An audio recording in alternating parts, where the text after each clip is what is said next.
Hello students, ਅੱਜ ਆਪਾਂ finite automation ਦੇ ਅੰਦਰ DFA ਬਾਰੇ ਪੜਾਂਗੇ। DFA ਦੀ ਫੁੱਲ ਫਾਰਮ ਹੈ डिटर्मिनिस्टिक फाइनाइट ऑटोमेशन ਜਾਂ ਫਿਰ डिटर्मिनिस्टिक फाइनाइट ऑटोमेटा।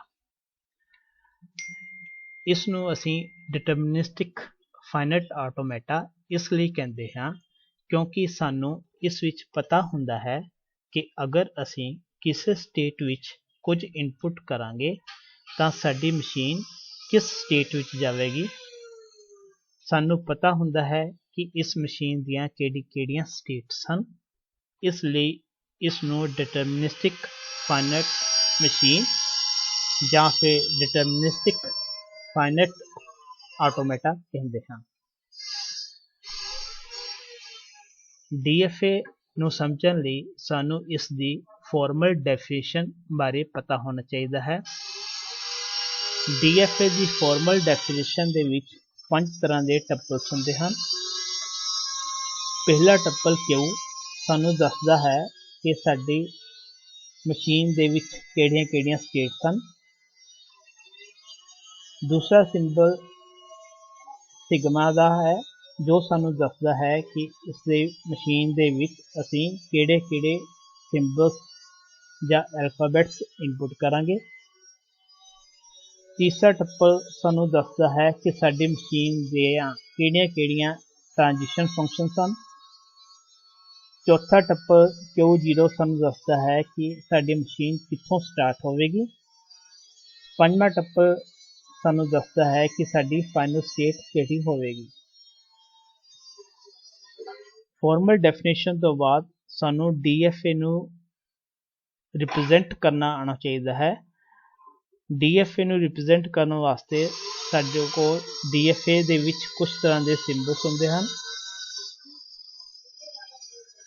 एक स्टेट नू रिप्रजेंट करने वास्ते असी सर्कल यूज करते हैं। एक स्टेट तो दूजी स्टेट विच जाण लई असी एक आर्क या एक एरो का निशान यूज करके उस आर्क के उपर जो असी स्टेट विच इनपुट किया हुंदा है वो लिख देंगे हाँ। स्टार्टिंग स्टेट दसण वास्ते असी आर्क के उपर कोई भी सिंबल नहीं यूज करना ते फाइनल स्टेट नू रिप्रजेंट करने वास्ते असी डबल सर्कल नू यूज करांगे।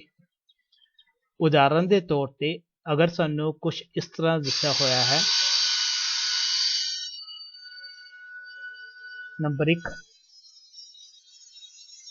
Q, जिसका मतलब है साडी मशीन दे विच 3 स्टेट्स हैं A, B ते C। दूसरा टप्पल सिग्मा दा है जो सानू दसदा है कि साडी मशीन दे विच असी की इनपुट करना है। असी इस दे विच 0 या 1 इनपुट कर रहे हैं ते साडी मशीन स्टार्ट कित्थों होएगी वो सानू दसदी है कि साडी मशीन A तो स्टार्ट होएगी ते असी फाइनल स्टेट साडी जिहड़ी है वो है C। ते ट्रांजिशन फंक्शनस नू रिप्रजेंट करने लई सारियां ट्रांजिशनस नू इस टेबल दे विच लिखिया गया है। इस नू समझना वास्ते असी देखते हैं कि साडी कोल स्टार्टिंग सिंबल स्टेट जिहड़ी है वो A है।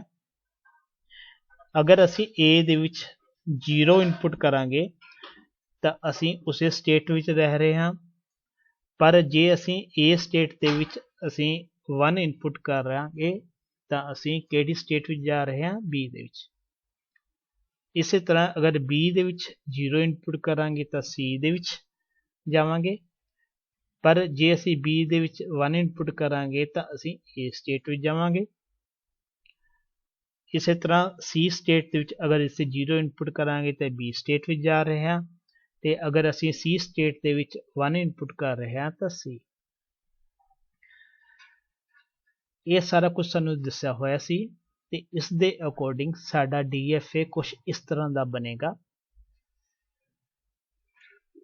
हुण तुसी इस विच देख रहे हो कि एक एरो जिसके उपर कुछ नहीं लिखा होया है वो A स्टेट के उत्ते है। इसका मतलब ये होया कि साडी मशीन जिहड़ी है वो A स्टेट तो स्टार्ट हो रही है। ਤੇ डबल सर्कल जिहड़ा है वो सानू रिप्रजेंट करता है फाइनल स्टेट, यानी कि ए वाली साडी स्टेट जिहड़ी है वो है सी। हुण जे असीं ए तो स्टार्ट करांगे तो ए स्टेट दे विच जां तां असीं 0 इनपुट करांगे जां असीं 1। जे असीं 0 इनपुट कर रहे हैं तो उस स्टेट उत्ते रह रहे हैं, पर जे असीं ए स्टेट विच 1 इनपुट कर रहे हैं तो असीं एक नवीं स्टेट बी विच जा रहे हैं, ते बी स्टेट विच भी असीं 0 ਜਾਂ 1 इनपुट कर सकते हैं। जे असीं बी दे विच 0 इनपुट करांगे तो असीं फाइनल स्टेट विच जा रहे हैं, ते जे बी दे विच 1 इनपुट करांगे तो असीं वापस ए स्टेट विच जा रहे हैं। हुण जे असीं फाइनल स्टेट विच पहुंच गए हैं तो फाइनल स्टेट दे विच भी अगर असीं 0 ਜਾਂ 1 इनपुट करांगे, जे असीं फाइनल स्टेट विच पहुंच के 1 इनपुट कर रहे हैं तो फिर फाइनल स्टेट विच ही रह रहे हैं, पर जे असीं फाइनल स्टेट विच 0 इनपुट करांगे तो बी स्टेट विच जा रहे हैं। उम्मीद है कि सानू ਤੁਹਾਨੂੰ ਇਹ ਸਾਰਾ DFA ਬਾਰੇ ਚੰਗੀ ਤਰ੍ਹਾਂ ਪਤਾ ਲੱਗੇਗਾ। ਆਉਣ ਵਾਲੇ ਲੈਕਚਰਾਂ ਦੇ ਵਿੱਚ ਅਸੀਂ ਇੱਕ ਹੋਰ ਐਗਜ਼ਾਮਪਲਾਂ ਲੈ ਕੇ DFA ਬਣਾਉਣ ਦੀ ਕੋਸ਼ਿਸ਼ ਕਰਾਂਗੇ।